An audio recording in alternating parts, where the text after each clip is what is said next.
Eh bien, bonsoir à tous. Nous sommes très heureux de vous retrouver sur ce live crypto numéro 2. Bienvenue à David et à Grégoire de Bitcoin Avenue. Et bonsoir Emma pour Montagne Conseil. On avait fait un premier live avec un peu d'actualité à l'époque concernant Luna. On avait était en pleine tempête de Luna. Aujourd'hui, on a les vagues qui continuent et qui invitent un petit peu à la prudence sur certains points. Donc, le temps que tout le monde arrive, puisqu'on a toujours l'habitude de commencer avec 2 minutes de retard pour laisser la place aux retardataires. Donc, on va faire un petit tour de météo personnelle. Moi, j'arrive d'une très belle négo sur une augmentation de capital d'une belle boîte, une belle entreprise vendéenne, qui promettra, qui est dans un secteur assez prometteur. On en parlera un petit peu plus tard dès qu'on aura fait la première levée. Et en tout cas, pour vous dire que dans le secteur des énergies alternatives, il y a vraiment de très très belles idées qui pointent. David, c'est quoi l'actualité de Bitcoin Avenue ? Alors, il y a de quoi faire cette semaine. Déjà, c'était bien chargé la dernière fois avec Luna, mais là, effectivement, ça a engendré une chute de plusieurs protocoles centralisés et décentralisés. Donc, on va en parler parce que c'est assez fort. On a un marché qui est toujours hyper pessimiste et à juste titre parce que ça manque cruellement de bonnes nouvelles en ce moment. Avec un Bitcoin qui quand même se maintient sur ce support des 20 000 $, plutôt assez bien vu la situation.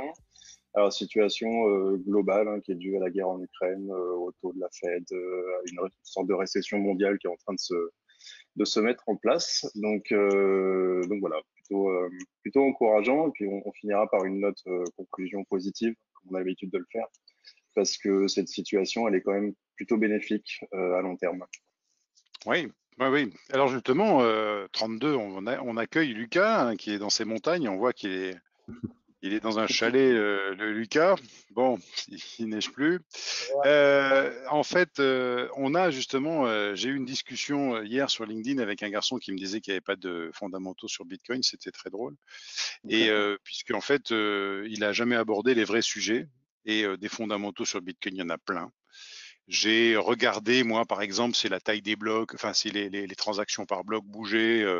En fait, on a des transactions par bloc qui sont globalement sur une ligne d'un peu plus de 2000. J'ai regardé, par exemple, au niveau du mining, si tout ce qui était ce qu'on appelle le hash rate avait bougé beaucoup, puisque hier soir, j'étais avec Sébastien Gouspillou, on animait tous les deux une conférence. Le hash rate, il continue, hein, et il est il est assez élevé, même je dirais, le hash rate aujourd'hui. La distribution, c'est toujours pareil. On a pas mal de coopératives de minage, hein, puisqu'il nous expliquait que lui se branchait sur des coopératives pour plutôt lisser les revenus. La difficulté est même plutôt un peu en hausse, exactement comme en 2017-2018. Hein. La difficulté continue à augmenter pendant que le cours du Bitcoin commence à descendre, ce qui va amener aussi du côté du minage sûrement l'arrêt des mineurs qui polluent le plus, puisqu'en fait, on sait que les mineurs qui sont green ont de l'électricité très peu chère, alors que les mineurs qui sont noirs, en fait, entre guillemets, qui font de l'énergie carbonée, eh bien, sont ceux qui vont éteindre les machines en premier. Donc voilà, tout ça, c'est en fait des fondamentaux Bitcoin, il y en a plein, je vais m'arrêter là, parce qu'il y en a beaucoup, beaucoup, beaucoup. Il suffit juste de s'y intéresser. Et quand on s'y intéresse, on voit que ces fondamentaux-là, c'est ceux qu'il faut regarder de près. Et je crois qu'Emma, vous avez une nouvelle pour nous Ouais. qui est pas dénuée d'intérêt. Non, qui est exceptionnel. Je reviens juste sur la notion de hash rate pour ceux qui n'auraient pas forcément compris. Le hash rate, c'est la capacité de calcul allouée à Bitcoin, au réseau Bitcoin. Donc concrètement, plus il y a de machines qui sécurisent le réseau Bitcoin, plus la difficulté du problème mathématique à résoudre va augmenter et plus la capacité de calcul est élevée. Donc ça indique un petit peu disons le heartbeat, le heartbeat du réseau Bitcoin. Et donc la sécurité, hein. La sécurité, Emma, parce qu'il ne faut pas oublier que plus plus il y a de machines en concurrence, enfin plus le mur de sécurité est épais. Oui, Exactement. Et oui, dans l'actualité à ce sujet, Bitcoin, il y a de cela un jour ou deux, le directeur de la SEC, donc c'est la Security Exchange Commission, donc c'est en gros l'AMF américain. Et n'oublions pas que en termes de finance, on suit souvent les directives des États-Unis, malheureusement ou pas, je ne sais pas. En tout cas, c'est à peu près le cas, c'est ce qui se passe. Et cette personne, donc Gary Gensler, a dit que, parce qu'il y a plusieurs procès qui sont en cours, notamment sur le fait de qualifier une crypto-monnaie de security, donc c'est-à-dire un instrument financier qui devrait être réglementé, et entre cela et une commodité, qui n'ont pas, ils n'ont pas le même régime qui s'applique sur ces deux actifs. Et il a dit que Bitcoin, l'une des seules crypto-monnaies sur lesquelles il était sûr à peu près certain qu'il pouvait la qualifier de commodité, c'était Bitcoin.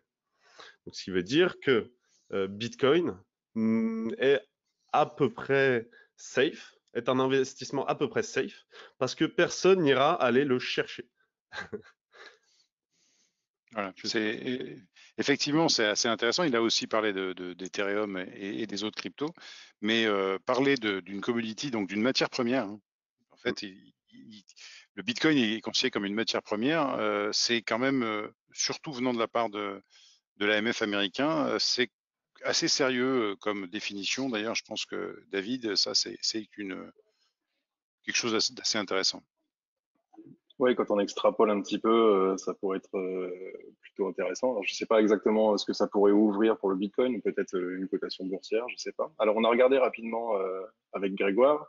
Il a bien employé le conditionnel. Alors, je pense qu'il est très prudent quand il parle de Bitcoin, hein, forcément. Grégoire, si tu veux.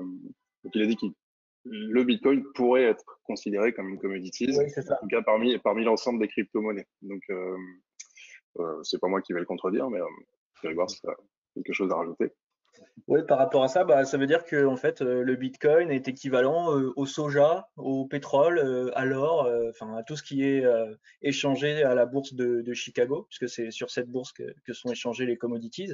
Et par contre, du coup, la SEC donnerait la juridiction à la FTC, il me semble, ah, j'ai plus l'acronyme. Mais en gros, c'est un autre régulateur, justement le régulateur des commodities. Et donc le Bitcoin passerait sous la juridiction de ce régulateur et partirait de la juridiction de la SEC. La CFTC, je crois. C'est ça, ouais. J'en profite pour vous montrer à l'écran, je vous ai mis le total hash rate, donc pour vous montrer que en fait on a une croissance assez régulière donc de la puissance de calcul. Vous pouvez d'ailleurs sur toutes ces, je vous invite à aller sur blockchain.com parce que vous avez tout un tas de choses qui sont intéressantes. Donc je vous ai parlé de la difficulté. Ben, vous voyez la difficulté, elle est en hausse. Hein. Là je suis sur une échelle d'un an. Hein. Je peux vous la mettre sur 3 ans et ainsi de suite si vous verrez. La difficulté aujourd'hui elle est assez intéressante puisque elle est assez élevée. Donc c'est ce que je vous disais qui allait amener des mineurs à devoir peut-être se débrancher. On peut aussi aller voir les revenus des mineurs. Bah oui, hein, c'est très clair. Vous avez d'un côté les revenus des mineurs qui baissent alors que la difficulté augmente. Les revenus des mineurs, c'est très simple. Hein. De toute façon, toutes les 10 minutes, on a un bloc. Plus il y a de mineurs et plus le prix du Bitcoin descend. Bah, voilà. Donc, vous voyez, c'est quand même des statistiques assez extraordinaires qu'on a. Les gens ne pensent pas qu'on a des choses à aller voir. On peut aller voir les volumes d'échange. Est-ce que aujourd'hui on peut dire qu'il y a des volumes d'échange qui sont strictement dépendants du cours? Eh bien, pas forcément. On peut aller faire d'ailleurs, oui, sur 30 jours, on peut aller voir ce qui se passe sur 30 jours ou 60 jours.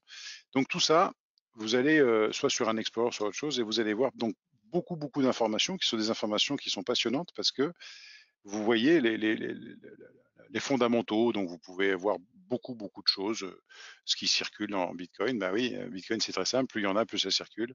Le prix, bah, vous le connaissez. La capitalisation, bah, elle suit le prix, ça c'est pareil. Et on peut aller voir donc les informations de mining comme je vous ai montré. On peut avoir un truc qui est assez intéressant, c'est quelque chose qui nous intéresse beaucoup parce que quand il n'y aura plus de Bitcoin qui seront émis, eh bien, est-ce que les frais de transaction vont permettre aux mineurs de survivre? On a vu que dans certains cas, c'est possible. Les frais de transaction peuvent aller tout à fait rémunérer les mineurs.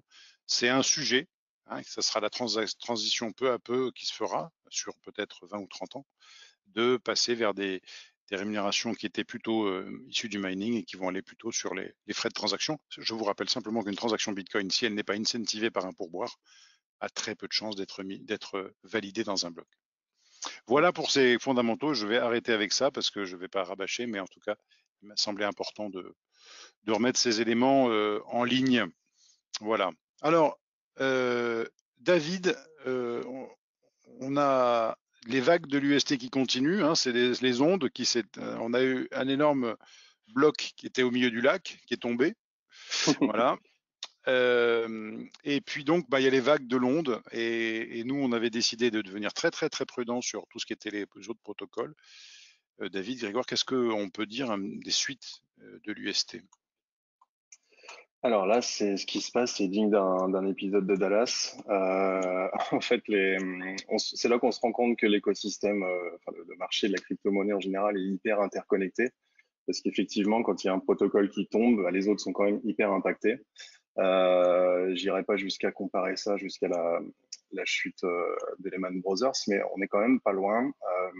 Ce qui s'est passé, c'est Celsius, en fait, Celsius Network, qui est une grosse plateforme de lending borrowing, donc de prêt et d'emprunt spécialisé en crypto, qui fait partie de ce qu'on appelle la CDFI, donc c'est une plateforme centralisée, mais qui utilise à l'arrière des protocoles décentralisés en fait, pour placer les encours de ses clients. Mais c'est quand même 12 milliards d'encours, 1,7 million voilà, de clients.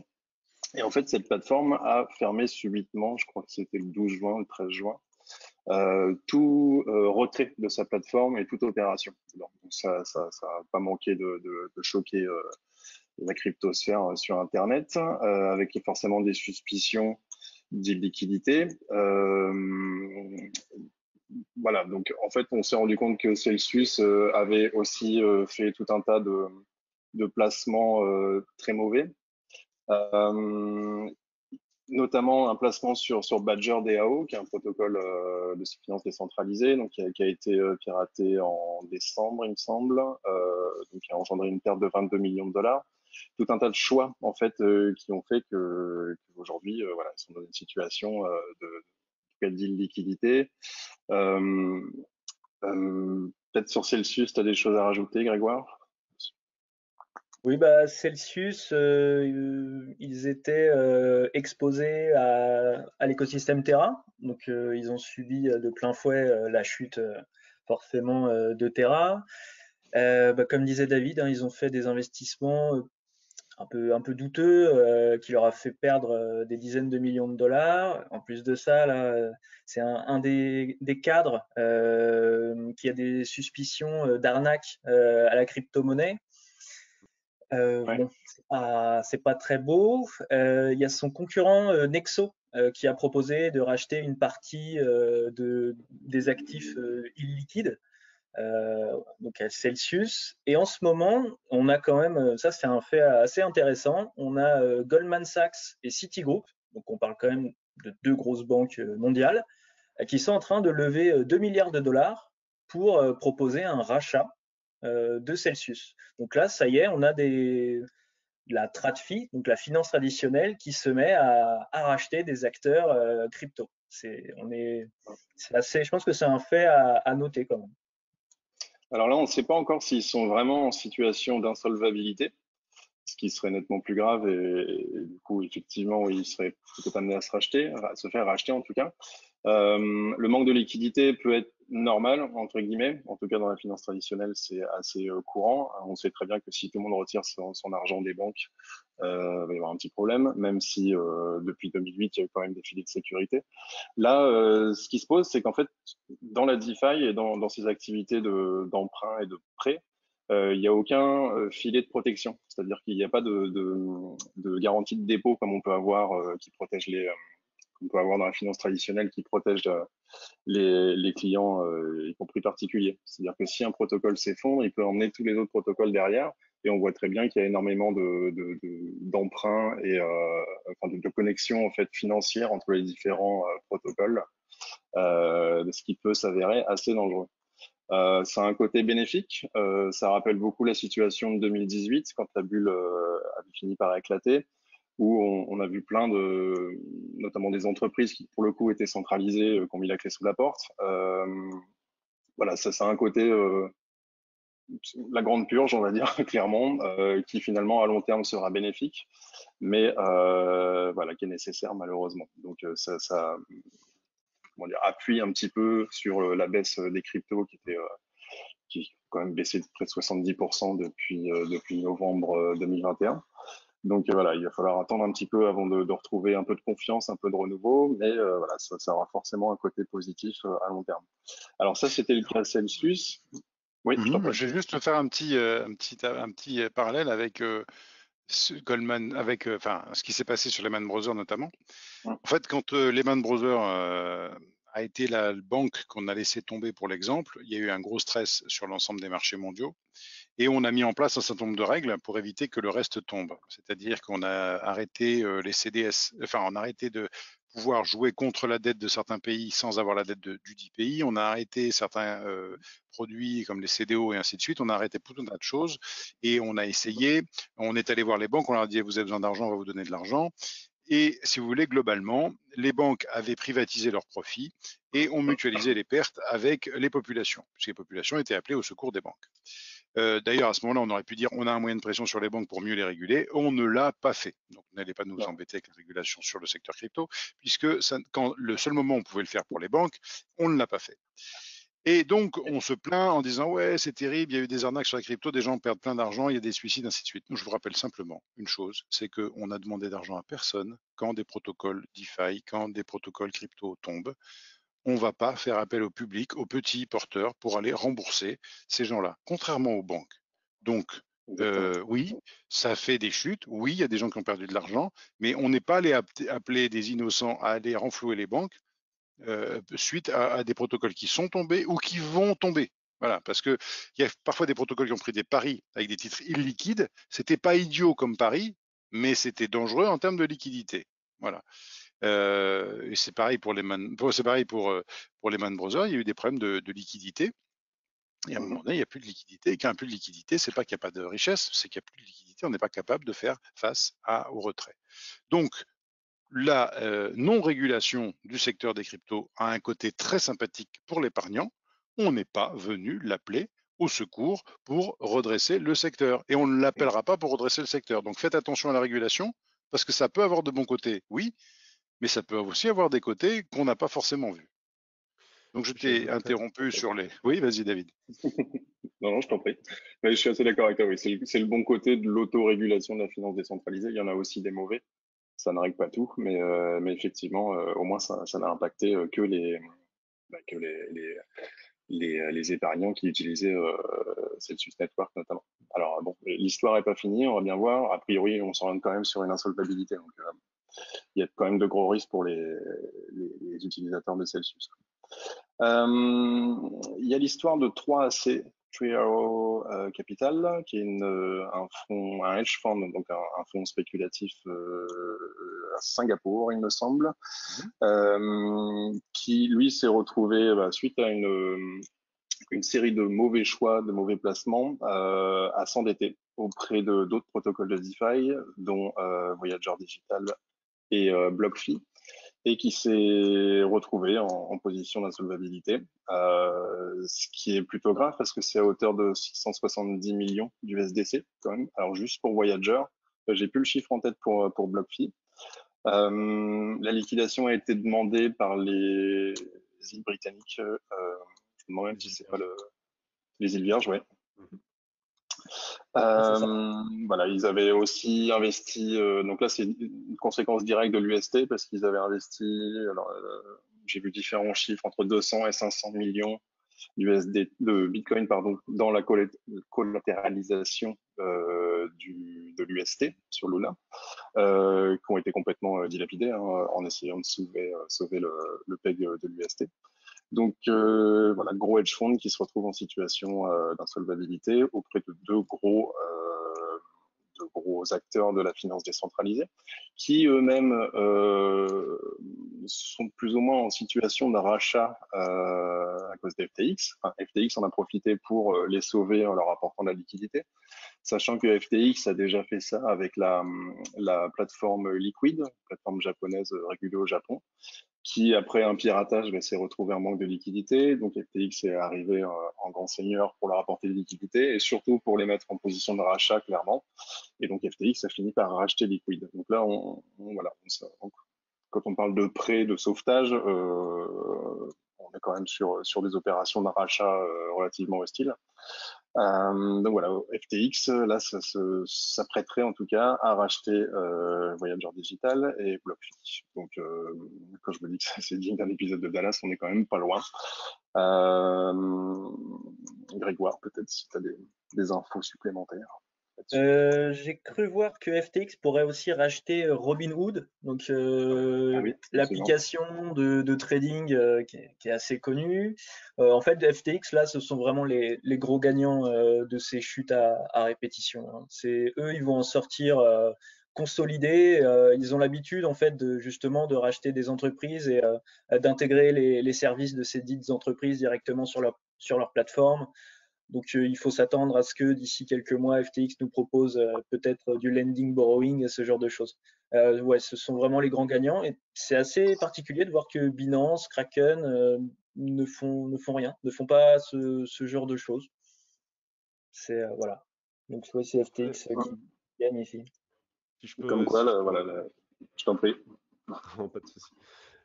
Si je peux ajouter un truc, c'est que FTX, ils sont en position d'essayer de prendre des parts de marché à Binance, là où Binance est quand même sur une grosse majorité de tout. Ils n'ont pas forcément besoin d'aller chercher des acteurs supplémentaires pour augmenter leur base d'utilisateurs. Eux, ils se concentrent sur du marketing pour conserver les leurs, mais ils ont une base suffisamment correcte pour pas avoir besoin de ça. Là où FTX, c'est un requin, ça mange tout dans le marché. C'est ça. Dans l'historique, en fait, FTX a commencé vraiment dans l'autre sens son développement par rapport à Binance. C'est-à-dire qu'ils ont commencé par proposer des produits dérivés et des options, et aujourd'hui, ils cherchent plutôt à conquérir des parts de marché sur le marché spot, avec de plus en plus d'utilisateurs. D'ailleurs, ils ont dépassé Coinbase sur le trading de Bitcoin. Ils ont dépassé Coinbase en volume FTX. Ouais. J'en profite pour vous montrer une petite page de pub qui est chez eux, qui est assez intéressante, puisqu'on propose de faire du trading sur spot avec du x10. Il est évident, soyons très clairs, que nous ne vous conseillerons jamais d'aller faire du trading avec des effets de levier pareils, même du trading tout court. Voilà. Hein, nous, on est plutôt à vous permettre d'acquérir des cryptos pour les garder de constituer un patrimoine crypto et après arbitrer ce patrimoine-là. Voilà pour le petit message. De toute façon, on est sur des investissements à temps long. Bitcoin l'a prouvé. Les épisodes de forte baisse qu'on est en train de subir aujourd'hui, c'est évidemment en conséquence de beaucoup d'événements qui ne sont pas que liés à la crypto-monnaie. Donc forcément, il faut s'attendre, je dirais, à avoir des perturbations comme ça quand on est dans le marché crypto et ne pas surtout pas paniquer parce que c'est très courant pour des valeurs qui sont très très jeunes. Hein. On parle en Bitcoin, c'est à peu près 10 ans. La plupart des valeurs dans le top 100, c'est beaucoup moins. Donc il faut toujours remettre en perspective ce genre de choses dans un Je suis investissement. assez d'accord. Hein.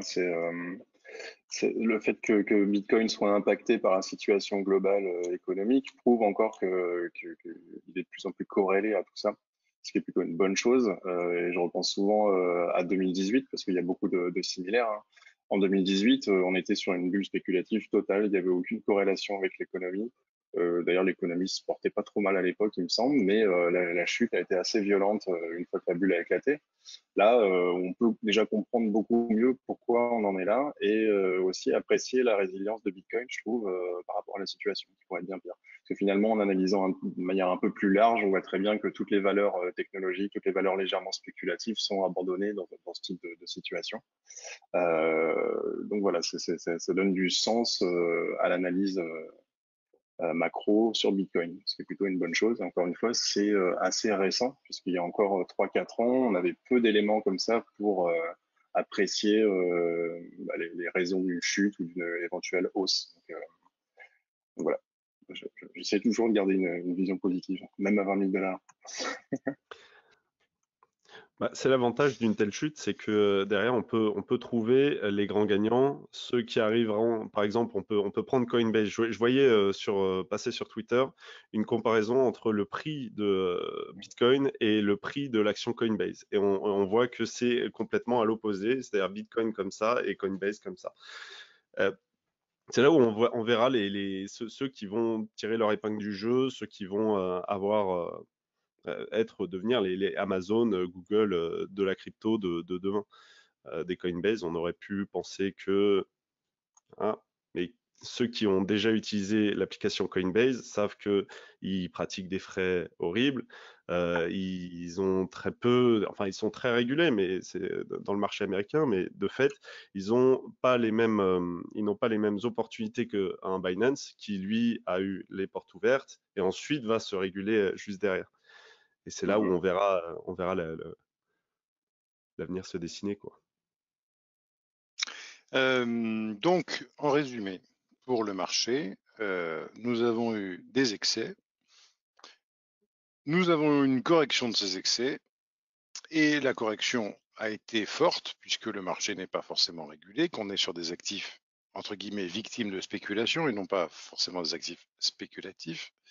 Et c'est dans ces moments-là qu'avec un petit peu de fraîcheur à la tête, donc il faut savoir garder l'esprit, avoir un peu de distance et garder l'esprit froid, qu'on va faire sûrement dans ces périodes-ci les meilleures affaires, comme ça peut être le cas à chaque mi-halving, puisque c'est toujours entre deux halvings qu'on a fait les meilleures affaires, notamment pour revenir sur Bitcoin, mais pas que, puisqu'en fait, Bitcoin, c'est vraiment celui qui guide le marché. Donc dire que, un fondamental de plus, que le vrai driver du marché, c'est Bitcoin, et oui, là, on ne peut pas dire autre chose. En fait, quand Bitcoin éternue, les autres ont la grippe. Ceci étant, ça nous amène, avant qu'on parle de fiscalité, ça nous amène aux stratégies d'investissement. Donc, il est évident qu'on est beaucoup plus à l'aise pour vous dire d'aller sur Bitcoin et d'autres crypto-actifs, quelques-uns, maintenant, plutôt que quand on était sur des marchés 50 à 60, 70% plus haut. Maintenant, on fait quoi? On mise tout sur Bitcoin et puis on va à la pêche, ou est-ce qu'on y va peut-être différemment? Grégoire, David, c'est quoi votre conseil? Après, on donnera le nôtre. Ça rejoint ce qu'on avait dit la dernière fois, d'ailleurs au dernier live. Hein. C'est le meilleur moment pour repartir sur des vrais actifs qui ont une valeur de par leur utilité. Et nous, on a toujours conseillé Bitcoin, Ethereum en grande majorité dans une répartition de portefeuille, justement en prévision de ces périodes-là. Et on voit très bien que les altcoins qui effectivement, si certains ont surperformé le Bitcoin en 2021, ont perdu beaucoup plus que le Bitcoin. Voilà. L'idée, c'est de diminuer la part de risque au possible dans un investissement type risqué comme les crypto-monnaies. Il y a des méthodes pour ça. Il faut simplement pas trop se disperser et voilà, garder la tête froide. Je dis ça parce qu'il y avait une certaine euphorie l'année dernière. Tout le monde recherchait la pépite, le nouveau Shiba qui allait faire x1000, alors qu'on a des performances prévues, en tout cas qu'on peut envisager sur Bitcoin et Ethereum, qui restent stratosphériques par rapport à la plupart des actifs et des placements financiers en se positionnant suffisamment dans le temps, donc sur 4 à 5 ans. J'aime pas vraiment parler comme ça, mais bon, si on envisage un x5, x10 dans les 10 prochaines années, on est quand même sur des rendements assez incroyables. Donc, pourquoi aller prendre plus de risques que ça? Voilà, c'est exactement la méthode qu'on emploie tous les jours. Et bah, c'est dans cette période-là que ça paye. Ok. Ouais, je rejoins David. Je Ouais. rejoins David là-dessus. Bon, eh bien, nous, on rajoutera une petite couche de DCA, donc le DCA Dollar Cost Average. Donc, nous, on utilise globalement deux outils. On ne vexera pas David et Grégoire en disant qu'on peut faire de l'investissement quotidien avec Premium sur des petites sommes. Et puis après, on peut rentrer sur d'autres cryptos un petit peu différemment avec Bitcoin Avenue, puisqu'en fait, nous, on s'appuie sur deux piliers français. Oui, français, messieurs, dames. On peut faire de la crypto en travaillant avec des Français. Et donc, pour du DCA, on utilise beaucoup Premium. Et puis, pour des achats autres, plus espacés, on va utiliser Bitcoin Avenue sur Bitcoin, Ethereum, et puis d'autres cryptos. On a parlé du BNB, de Tezos, ainsi de suite. Et n'oubliez pas une chose, c'est que quand on vous fait, quand vous adressez vos ordres d'achat à Bitcoin Avenue, on vous fait copier l'adresse du ledger, c'est-à-dire la clé publique que vous avez sur votre ledger, vous la mettez dans le mail, ce qui fait que quand les achats sont faits, vous retrouvez vos cryptos sur le ledger. Donc ça, c'est quand même un point extrêmement pratique qui évite quelques mauvaises manipulations. Et donc, on remercie en tout cas Bitcoin Avenue pour cette capacité-là d'éviter des mauvaises manips. Et le tout à des frais extrêmement raisonnables. Ils ont été très raisonnables sur les frais. Donc maintenant que c'est le moment d'acheter, il ne faut pas hésiter à utiliser nos acteurs français et le faire avec les partenariats de Montaigne Conseil. Je vais revenir sur la fiscalité parce que ceux qui m'ont vu mon dernier passage la semaine dernière sur BFM ont vu que lors de sa diffusion sur LinkedIn, j'ai eu deux petites critiques d'avocats fiscalistes de renom concernant la stratégie que j'avais pu mettre en avant, et ils avaient partiellement raison. Voilà. Alors, je pense qu'avec Dominique Laurent, qui a eu la délicatesse et la gentillesse de m'appeler, nous aurons une discussion et on expliquera ça un petit peu plus en détail. Donc, en résumé, nous avons une fiscalité sur les cryptos en France qui est affreuse. On ne va pas s'étendre sur les raisons. On espère tous. Vendredi, j'ai eu la chance de parler pendant à peu près 20-25 minutes avec Pierre Persson à Neuchâtel sur le sujet. Il est assez peu optimiste, mais on ne sait jamais. En tout cas, il faut comprendre les choses. Donc, de quoi je vais vous parler justement de ce sujet qui était l'acheter-vendu. C'est quelque chose qu'on utilise beaucoup sur les marchés classiques. Et je donnais dans mon exemple quelqu'un qui avait du Bitcoin et qui pouvait faire un acheter-vendu pour encaisser une moins-value et la reporter sur un altcoin sur lequel il pourrait en deuxième partie d'année faire une plus-value. Je n'ai pas eu le temps de planter le décor de mon exemple. Mais mon exemple fonctionne puisque avec Emar, qui est fiscaliste, qui est maître en fiscalité, nous avons pris la peine de le simuler et effectivement ça fonctionne. Donc je reviens lors de cette petite vidéo, je plante le décor. Nous sommes dans le cas de quelqu'un qui est un hodler, qui achète des bitcoins pour les conserver à long terme, voire les donner. Et vous savez que quand vous donnez vos actifs à un de vos enfants, donc quelqu'un qui est hors du foyer fiscal par exemple, eh bien vous allez purger la plus-value. C'est-à-dire j'achète un bitcoin, on va dire en ce moment 18 000 euros. 10 ans plus tard, il est à 600 000. Eh bien ma plus-value, à partir du moment où je la donne dans la limite de 100 000 euros, eh bien ma plus-value va être exonérée puisque la donation purge la plus-value. Donc ça, c'était le principe de base. Je n'ai pas prévu de revendre mon Bitcoin un peu plus cher. D'accord? Je me fous, excusez-moi l'expression, je me moque de ma plus-value Bitcoin à terme. Premier point de départ. Deuxième point de départ, je n'ai dans mon portefeuille que du Bitcoin et j'ai eu le malheur de l'acheter cette année. En fait, ça s'adressait à des gens qui avaient acheté du Bitcoin récemment et qui sont en moins-value et qui pleurent leur moins-value et disent qu'est-ce que je fais avec cette moins-value? Une fois qu'ils ont fait cet acheter-vendu, c'est-à-dire que le même jour, ils vendent le Bitcoin et ils achètent le Bitcoin le même jour. Plus tard dans l'année, un instant de raison plus tard, on a vu avec Emar qu'un instant de raison suffisait après cette opération, ils achètent par exemple du Matic. C'est un exemple, je ne vous demande pas d'acheter du Matic, mais bon, ils achètent du Matic et sur un bull run de fin d'année, puisque ça peut arriver, on n'est pas à l'abri d'un bull run de fin d'année, oui, finger crossed, et donc on a une plus-value. Et imaginons que j'avais encaissé une moins-value on avait fait 10 000 hein, dans l'exemple Emma, que je fais une plus-value sur mon Matic. Eh bien, si je dis, bon, c'est un altcoin sur lequel j'ai fait une plus-value, je vais le revendre, eh bien, je vais avoir une partie de ma moins-value encaissée qui va venir annuler ma plus-value sur le Matic. Donc, mon exemple, et je pourrais vous le faire passer, fonctionne bien. Simplement, je n'ai pas eu le temps sur BFM TV de planter le décor. Voilà. Donc, je ne vous demande pas de faire ça, mais je vous dis simplement que si ça vous intéresse, contactez-nous. On pourra voir si dans votre cas, ça s'applique. Et après, je vais faire rebondir David et Grégoire dessus. Et après, je reviendrai sur 2-3 autres choses, par contre, sur lesquelles je vous demande de faire très attention en termes de fiscalité.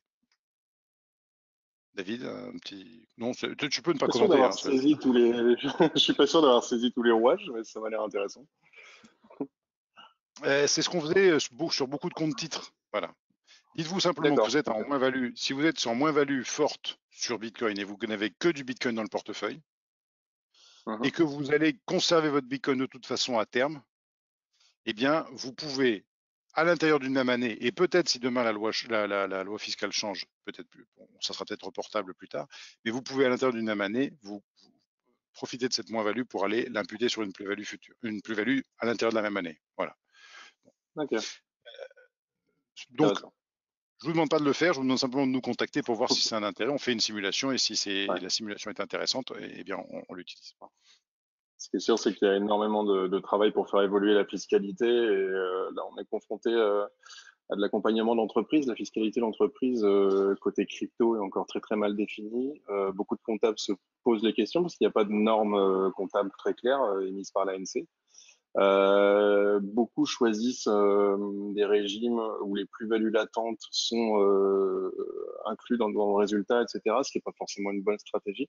Enfin, il y a énormément de pédagogie, et enfin une évolution surtout des textes qui est hyper importante. Voilà. Après, je pense que ce qui permettrait d'évoluer en fait dans ce sens-là, pour les particuliers, c'est de pouvoir réinvestir leur crypto dans l'économie. Ça, il y a Eric Wirtz qui avait fait une proposition là-dessus qui a été rejetée. Et ce serait une aubaine pour le financement surtout des startups, des entreprises, qui serait génial. Je dis ça parce que nous aussi, on est en pleine levée de fonds. On a beaucoup de clients qui seraient ravis de pouvoir investir leur Bitcoin, mais ils peuvent pas le faire à moins de payer leur plus-value, leur flat tax sur la plus-value. Donc ça, c'est hyper contraignant. Et même en échafaudant des stratégies, des architectures financières pour arriver à le faire, c'est quand même très très borderline du point de vue du contrôleur fiscal. Donc voilà, pas de solution aujourd'hui. Alors c'est le problème. Autant la fiscalité en France, elle est bien définie sur les cryptoactifs, ce qui n'est pas le cas de tous les pays d'Europe. Autant, comme son habitude, elle est hyper contraignante.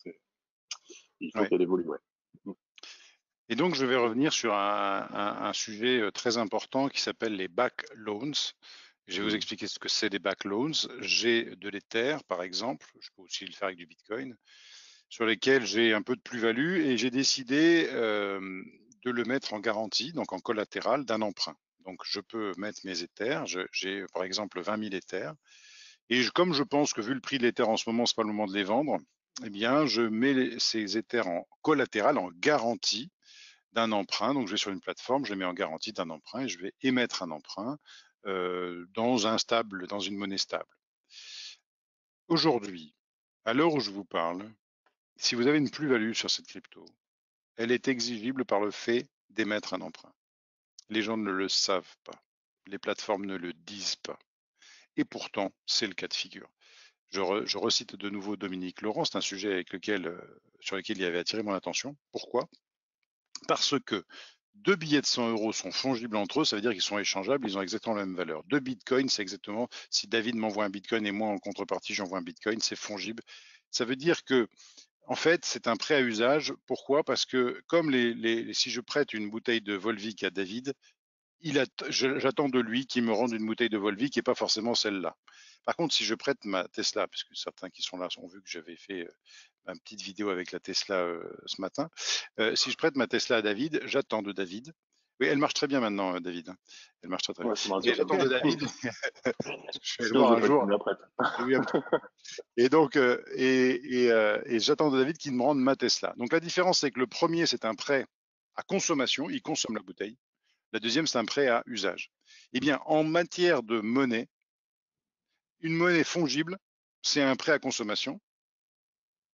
Notamment d'ailleurs, quand je suis liquidé, je suis parti du principe que je pouvais me faire liquider. Donc ça veut dire que mes crypto-monnaies pouvant être liquidées, eh bien, elles font l'objet d'une consommation.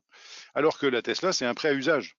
Donc, si j'ai un NFT que je mets en garantie, je ne paye pas le plus-value dessus. Si par contre, un NFT, donc il est unique, hein, il est non fongible, alors que si je mets un Bitcoin ou un Ether, eh bien, je suis obligé de déclarer ma plus-value. Et ça, il faut faire très attention, parce que très peu de plateformes le disent. C'est un exemple de la complexité de la fiscalité française qui n'est pas du tout comprise. Je ne reviendrai pas sur les sujets de staking, je ne reviendrai pas sur les sujets de mining, sur les rewards, enfin les bonus ou les rémunérations de liquidity pool. Tout ceci, c'est aujourd'hui normalement imposé dans le cadre de l'article 92. Ça rentre dans votre revenu de manière progressive. Si jamais vous avez des revenus de 60 000 euros et vous rajoutez 20 000 euros de pool de liquidité, ça vient se rajouter, ça vient rentrer dans les tranches marginales de votre imposition et ça peut être extrêmement lourd. Donc, il y a des spécialistes autour de cette table, enfin autour de cette caméra, autour de ces caméras. N'hésitez pas à les contacter. Parce que si jusqu'à maintenant, vous avez le sentiment que l'administration fiscale vous a laissé tranquille, sachez que ça ne va pas durer. Mhm. Voilà. C'est bien vrai. Petit message amical. Et ils se mettent en ordre de bataille. Et aujourd'hui, ils ont investi dans des IA pour aller chercher l'information. Donc, vous serez Mhm. assez surpris de ce qu'ils vont aller chercher comme info. Voilà pour le Oui. petit message fiscal en détail. Et Marc, qui est le fiscaliste, peut peut-être ajouter quelque chose. Bon, rappelons que toutes les blockchains sont publiques, et donc bon, sauf si vous passez par des instruments dont je vais pas, dont je vais taire les noms pour éviter de me faire taper sur les doigts. On vous retrouvera. On vous retrouvera si vous avez un capital assez conséquent et qu'un jour vous voulez en profiter. Il faut absolument se couvrir de ces genres de choses. Voilà, c'est un sujet non négligeable. Et pourquoi on s'embête à faire des formations? Parce que c'est important pour nous d'essayer d'être des conseils. Et nous, on est rentré à la DAN pour une de ces raisons-là, c'est-à-dire qu'on est membre associé de la DAN de notre côté, puisqu'on n'est pas PSAN, mais on est quand même intervenant sur ce sujet, pour pouvoir prendre le lead sur certains sujets. Nous, on a décidé même de créer un groupe de travail sur la transmission de patrimoine. Mais en tout cas, on est actif aussi. On a fait des propositions dans le groupe de travail de la DAN sur la fiscalité, par exemple. Parce que c'est des sujets sur lesquels on est tous les jours au courant dans le reste de notre travail. Je vais faire un tout petit, je vous mets juste un autre, je vous embête avec les fondamentaux. Je voulais juste vous montrer un petit fondamental sur Ethereum pour le coup. Alors, pour ceux qui ne savent pas ce que c'est que le GUI, c'est quelque chose de très intéressant. Ça vous indique les frais que vous avez sur la blockchain Ethereum. Et ils étaient devant moi, ils étaient tout à l'heure plutôt à 35, 37. Ils sont montés un peu plus de 60, là ils sont à 50. En fait, globalement, ils sont habituels. Hein. On est à peu près sur des niveaux habituels. Hein. Un petit peu moins Ouais, cher, allez, un on petit a peu moins connu cher. mieux, mais on a connu bien pire, ouais, Ouais. effectivement. Donc, Surtout l'année dernière, principalement à cause des NFT.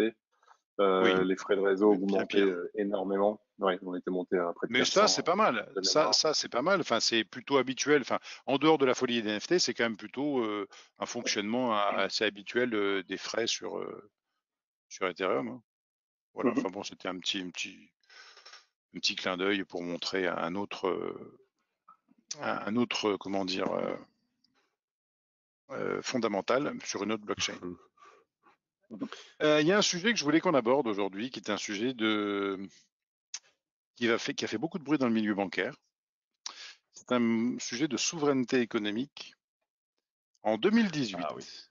à l'audition du secteur de la crypto par l'Assemblée nationale, Sébastien Gouspillou faisait partie de la commission la commission d'enquête avait interrogé entre autres Sébastien Gouspillou.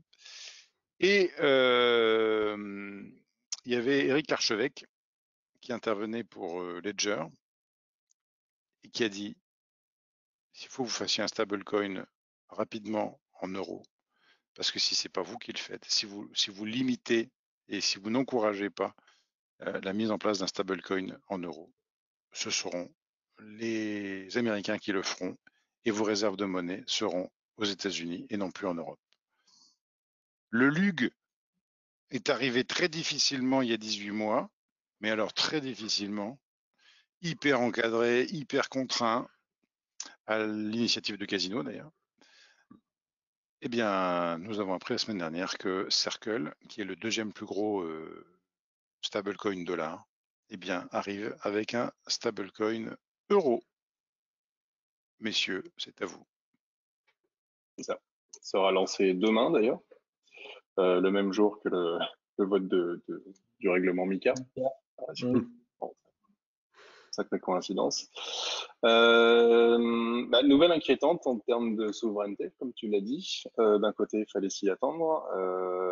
Effectivement, les autorités sont au courant depuis longtemps qu'il fallait se positionner là-dessus. Les stablecoins dollars, de mémoire, représentent près de 200 ou 300 milliards aujourd'hui en capitalisation. Il y a eu l'USDT, il y a eu l'USDC. Il y a eu des tentatives de stablecoin euro, notamment Teaser qui avait sorti le EURT, donc l'équivalent euro de l'USDT, qui n'a pas si bien marché que ça, mais il y a quelques plateformes quand même qui l'ont utilisé, comme Swissborg, il me semble. Voilà, c'est assez logique que ça arrive. Alors, est-ce que Circle a pas voulu profiter que Mika soit pas encore voté pour passer en force et s'imposer? Bon, je pense que de toute manière, à terme, nous devrons se mettre en règle avec les institutions européennes. Ce que j'ai compris, par contre, c'est qu'effectivement, il va être lancé sur Bitstamp, qui pour le coup sont en Europe, mais surtout aux États-Unis, donc sur Binance US et FTX. Et ils connaissent la méthode. En fait, les plus grands stablecoins ont trouvé leur succès parce qu'ils avaient été lancés par des grosses plateformes. L'USDT, c'était Bitfinex. L'USDC, c'était via Coinbase. Là, il se pourrait bien qu'FTX propulse quand même le URC, du coup, assez fortement. Voilà. Alors on en a parlé pas mal avec Grégoire depuis la nouvelle est arrivée. Est-ce que même s'il est fortement capitalisé, est-ce qu'on pourrait avoir peur de voir ces réserves d'euros qui viendraient collatéraliser le ERC vider les caisses européennes? Je pense pas. On est quand même sur quelques dizaines de milliards au mieux si ça marche. À voir. Par contre, voilà, c'est quand même assez choquant qu'on soit encore en train de réguler tout ça pendant que les Américains lancent ça aussi simplement que leur propre stablecoin. En sachant que les fonds euros seront stockés à la Silvergate Bank, donc aux États-Unis. Voilà. Il n'y aura aucun lien avec l'Union européenne. Tout se fera aux États-Unis. Donc, c'est un peu embêtant. Donc, oui, comme dit David, on va arriver sur des capis de quelques dizaines de milliards. Ça ne va pas changer grand-chose. Mais c'est vrai qu'aujourd'hui, alors plus au niveau des États, c'est un intérêt stratégique d'avoir des réserves de monnaie étrangère pour pouvoir faire pression sur, par exemple, sur la dette. Par exemple, la Chine, c'est un des plus gros possesseurs du dollar et c'est un des plus gros possesseurs de la dette américaine. Donc, ça permet de faire pression. Après, bon, à l'échelle de Circle, je pense pas qu'on en arrive là. Mais du coup, Circle, pour backer, pour collatéraliser ce stable euro, va devoir acheter des obligations européennes. Alors pour le moment, j'ai pas vu de documents précisant ce genre de choses, mais on va arriver sur. Non, il n'y a pas trop de détails là-dessus pour l'instant. Mais si effectivement il le collatéralise comme l'USDC, on est sur 60% fiat, 40% obligation à peu près, ouais. Donc, à voir comment ça va évoluer. Ça va remettre dans le contexte du fameux euro numérique qui verra pas le jour avant 4-5 ans, à mon avis. Mais quand même, l'euro, mine de rien, c'est 30-35%, il me semble, de tous les échanges monétaires sur Terre. C'est quand même une monnaie hyper utilisée à l'international. Donc, effectivement, on va voir comment ça va évoluer. C'est quand même dommage, par contre. On a besoin des Américains pour émettre un stablecoin euro digne de ce nom. Tant qu'on est sur les stable coins, je vais vous parler d'un stable token. Un stable token qui s'appelle le Vera One. J'en parle beaucoup en ce moment, mais c'est c'est à dessein, parce que le Vera One a été imaginé à Bordeaux. Bordeaux est basé Montaigne Conseil et Patrimoine. Et donc, le Vera One, c'est un stablecoin qui est basé, qui est backé, qui est assis, un stable token qui est assis sur 1 gramme d'or. C'est-à-dire que, par exemple, si vous allez acquérir du Vera One, eh bien, quand vous allez sur du Vera One, vous allez acquérir 1 millième d'un lingot, puisque le lingot fait 1000. Ah oui, mais par contre, je peux pas je me suis inscrit dessus, mais je vais pas vous laisser mes contacts. En fait, voilà. Et donc, vous allez acheter 1 millième du lingot. Et je suis allé voir les réserves de Vera One, puisque vous savez que nous sommes des enquêteurs de premier niveau. Et donc, j'étais jeudi au Port-Franc de Genève, et j'ai vu dans le bas d'une armoire, ben oui, parce qu'en fait, un lingot, c'est tout petit. Un lingot, globalement, c'est comme ça. Enfin, voilà, c'est comme ça un lingot. Et donc, quand vous mettez un certain nombre de lingots, quand vous en mettez 30, 40 ou 50, ça, en fait, c'est tout petit, 30, 40 ou 50 lingots. Mais c'est quand même 30 ou 40 ou 50 kilos d'or. Je vous rappelle qu'un lingot, aujourd'hui, on est à un peu plus de 50 000 euros. Donc, ça fait quand même des sous. Et donc, quand vous achetez un Vera One, vous achetez 1 millième d'un lingot. Voilà. Donc, les lingots sont numérotés. Ils rajoutent du 000 à 999 et comme ça, vous avez 1 millième de lingot. Et si vous achetez 10 Vera One, eh bien, vous avez 10 millièmes d'un lingot. Vous l'achetez et vous le swappez avec de l'Ether. Et donc, c'est un stable token qui est assis sur une véritable réserve. Cette réserve, c'est une réserve d'or qui est un actif très stable à long terme. Voilà. Donc, là encore, je ne vous donne pas un conseil d'investissement, mais en tout cas, j'attire votre attention sur cette possibilité-là, qui est assez originale. Vous avez aussi le Paxos Gold aux États-Unis, qui est lui assis sur l'once, mais ça me semblait intéressant d'en parler un petit peu. Voilà. Et Ouais, donc, Lucas, si on poursuit le je débat confirme, sur Lucas, les, ouais, excuse-moi, ouais, si on poursuit le débat non, sur les stablecoins, c'est vrai qu'on a tendance à considérer que quand on sort d'une position en crypto pour aller sur un stablecoin, on est sur quelque chose de pas volatile. Alors que ça ne l'est pas du tout. En fait, la plupart du temps, on est sur l'USDT, l'USDC, et le dollar et l'euro fluctuent eux-mêmes. Donc c'est vrai que le mot stable est un peu trompeur dans ce sens-là. Et s'il y a un système de réserve de valeur qui mérite bien le mot stable, c'est sûrement les coins, enfin les tokens en tout cas, qui sont indexés sur le prix de l'or. Donc c'est assez intéressant. Ça n'a pas rencontré autant de succès que ce que je pensais. Les volumes sur le Pax Gold sont relativement faibles encore. ouais.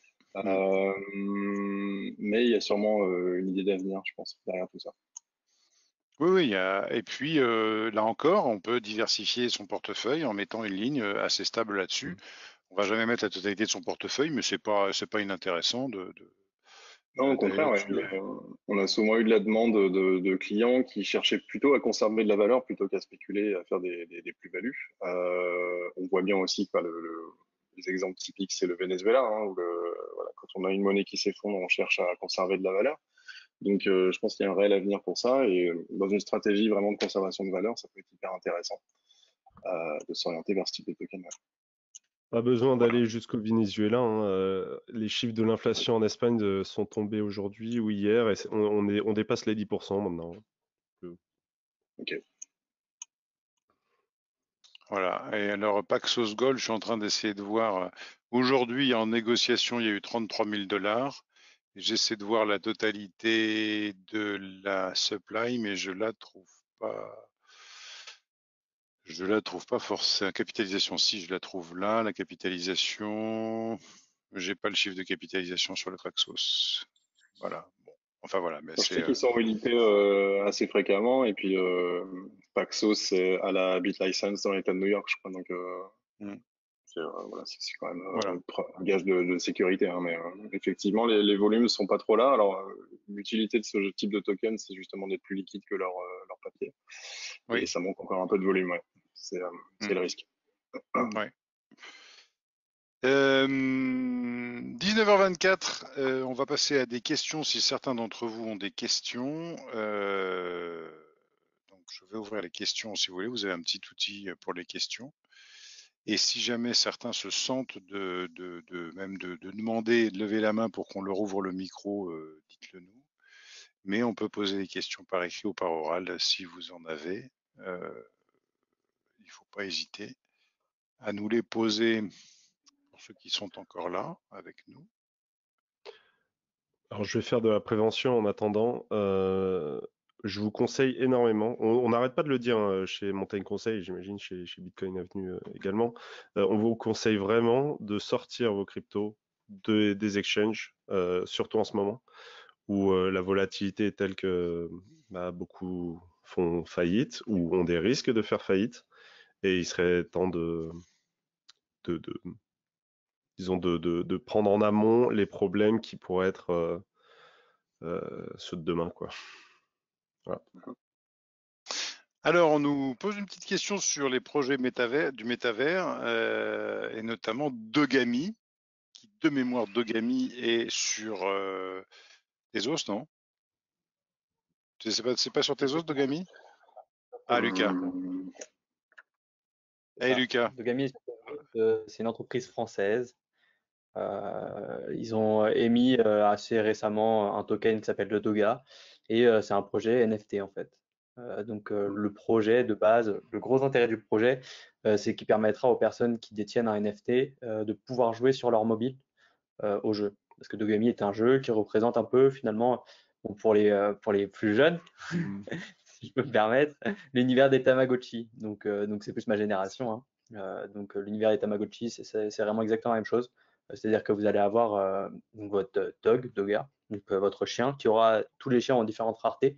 Et en fait, vous allez pouvoir jouer avec, et grâce au Doga, donc le token, vous allez pouvoir lui acheter des accessoires. Voilà. Bon, ça va beaucoup plus loin, hein. C'est un projet qui est très intéressant, mais parce que si on pousse le truc un peu plus loin, si on a 2 chiens, bien sûr, évidemment, on peut les faire se reproduire, donc on a un autre chien, donc un nouveau NFT qui a une certaine valeur, etc., etc.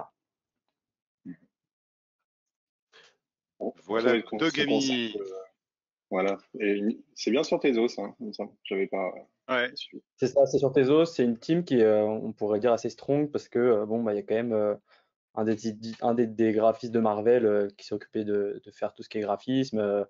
On a, comment il s'appelle, un des fondateurs aussi qui travaille sur The Sandbox. D'ailleurs, Dogami est compatible avec The Sandbox aussi. Donc, il y a un autre gros projet NFT qui existe pour ceux qui ne connaissent pas. Voilà, donc c'est actuellement en développement. Les NFT sont sortis, donc tout a été sold out, donc c'est-à-dire que tout a été vendu. Il y a eu un deuxième lancement de NFT la totalité ont été vendus aussi. Et maintenant, on attend finalement que l'application sorte sur le téléphone. Très bon signe hein, quand c'est sold out.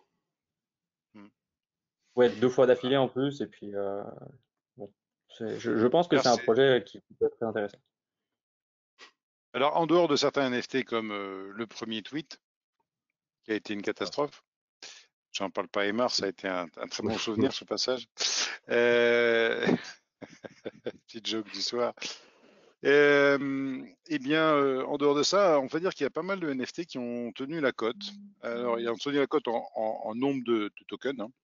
Et après, par contre, il y a eu là aussi beaucoup de différenciation entre des projets qui tenaient vraiment la route et d'autres qui tenaient vraiment pas la route. Mais c'est intéressant parce qu'en fait, les cours des cryptos et des NFT n'ont pas forcément été toujours synchronisés. C'est assez intéressant. Les phases de baisse n'ont pas toujours été les mêmes. Même si aujourd'hui, globalement, le marché des NFT est un peu moins quand même dynamique qu'il n'a pu l'être pendant tout le bull market de 2021. Voilà. Ben après, ce qu'on voit qui marche, c'est quand même de la merde. Non, je fais de la merde parce que c'est vrai. Hein. Non mais Pas comme ça. Mais non, mais enfin, je crois qu'il y en a un qui s'appelle le caca, je sais pas quoi. Quand on voit le succès des espèces de figurines affreuses là, qu'on voit dans Le Seigneur des Anneaux, Les goblins. Oh, les goblins. des goblins. Les goblins. Les goblins, des goblins, ça ne veut pas forcément dire qu'au niveau art graphique, ce soit extraordinaire. Non, on a quand même des trucs qui sont pas. Enfin voilà, je dirais qu'au côté d'Ogami, il y a presque un côté artistique. Voilà, les goblins. Oui, Romain est au top. On a une question de Bernard. Bonjour David et Grégoire le silencieux. Bon, et Je crois savoir qui c'est. bon, j'ai cru qu'il y avait une question derrière, donc en fait, vous avez un bonjour. Bonjour Bernard. Il est, Comme tu vois, mon micro fonctionne bien. il est 19h30. On a promis toujours, et on a promis toujours d'essayer d'être à l'heure. En tout cas, moi, j'ai une contrainte. Attends, je peux à la limite vous laisser terminer, mais on va faire un petit tour de micro avec une petite conclusion toute personnelle, si jamais vous voulez rajouter un petit quelque chose par rapport à ce live qu'on ne veut pas faire trop long. Et donc, on va commencer par l'ordre de la caméra, et puis je terminerai si on fait David, Aymar, Lucas et Grégoire. Mot de la fin, j'ai déjà plus ou moins conclu là sur les news. Je pense que malgré les mauvaises nouvelles, c'est des étapes nécessaires si on veut amorcer des nouveaux cycles de marché. De toute manière, ça a toujours fonctionné comme ça, même dans les marchés traditionnels. Donc on peut pas s'attendre à un Bitcoin qui monte en permanence. Il y a des fondamentaux de plus en plus forts aujourd'hui, donc rester optimiste. C'est pas évident, malgré des mauvaises news comme ça, de se dire que c'est le bon moment de rentrer. Pourtant, ça l'est beaucoup plus que quand on est en période d'euphorie à 60 000 $ le Bitcoin comme l'année dernière. Voilà, et comme on disait, bah, c'est un peu la grande purge en ce moment, mais ça permet de se débarrasser en fait des protocoles qui sont pas fiables ou des éventuels abus qui peuvent être faits. On n'a pas envie de reproduire les mêmes erreurs que dans la finance traditionnelle.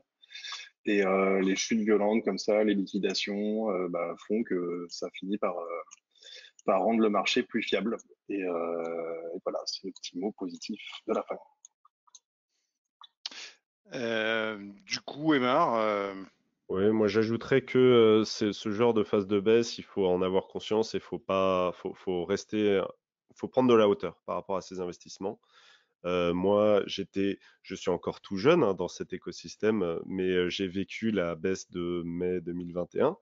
En 2 jours, moins 50, 55%.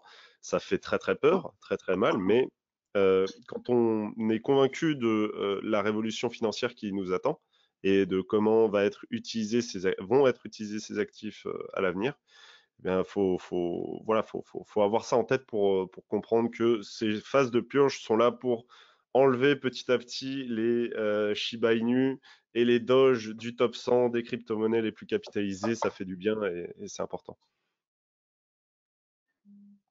Lucas, qui est à fond sur Sorare, hein, donc comme c'est un fou comme il aime beaucoup Kylian, c'est-à-dire c'est lui, il a dit à Kylian, vas-y, va sur Sorare, tu peux y aller. Ouais. C'est ça. Non, je vais rebondir sur ce que disait Aymar et même David. C'est vrai que ça peut faire peur, mais bon, bah, de toute façon, toutes les personnes, en tout cas, qui nous ont suivis, savent très bien qu'on est sur un marché extrêmement volatile, que aussi on est là sur du très long terme. L'important, c'est juste de sécuriser bien ces crypto-monnaies. Donc, ne pas les laisser sur les plateformes d'échange, donc les mettre sur sa ledger directement. C'est pour ça aussi qu'on travaille avec Bitcoin Avenue, parce qu'ils nous permettent de faire ça très facilement pour les clients. Et le petit mot de la fin, oui, bah oui, Sorare, aujourd'hui, Kylian Mbappé est devenu un des ambassadeurs de l'entreprise et il a investi aussi au passage. Je ne connais pas les chiffres, hein, ils sont pas publics, mais ça augure, je pense, que le marché des NFT il n'y a pas tout acheté dans le marché des NFT. Et je pense que ça augure de bonnes choses pour la suite. Grégoire, le silencieux. Non, bah, ces phases de baisse sont nécessaires pour nettoyer le marché des mauvais élèves, des mauvais comportements. Forcément, ça fait pas plaisir. Mais c'est nécessaire. Bien sûr, quand on reste sur des actifs qui ont de vrais fondamentaux, alors même si leur valeur diminue, les fondamentaux, eux, ne changent pas. Et du coup, quand on investit sur ce genre d'actifs qui ont des fondamentaux, il faut s'attendre à attendre 5, 10 ans avant qu'ils révèlent leur plein potentiel. Donc voilà, juste être patient pour ceux qui sont investis, quitte à, pourquoi pas, faire du DCA pour lisser les points d'entrée et rester la tête froide. Merci messieurs. Je rappellerai 2 petites choses. Vous n'investissez que ce que vous êtes prêt à perdre. Investissez une part très raisonnable de votre patrimoine, 2 à 5% maximum. Je parle de l'investissement, je ne dis pas du niveau que vous atteignez après. Moi, c'est mon deuxième bear market.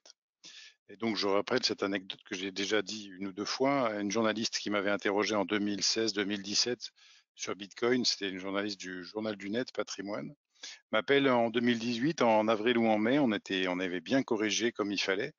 Et me dit, Louis, je fais un article sur comment gagner de l'argent sur la baisse de Bitcoin. Je dis, ma chère amie, je crois que vous n'avez pas tout compris. Je crois qu'au contraire, c'est maintenant qu'il va falloir y aller franchement.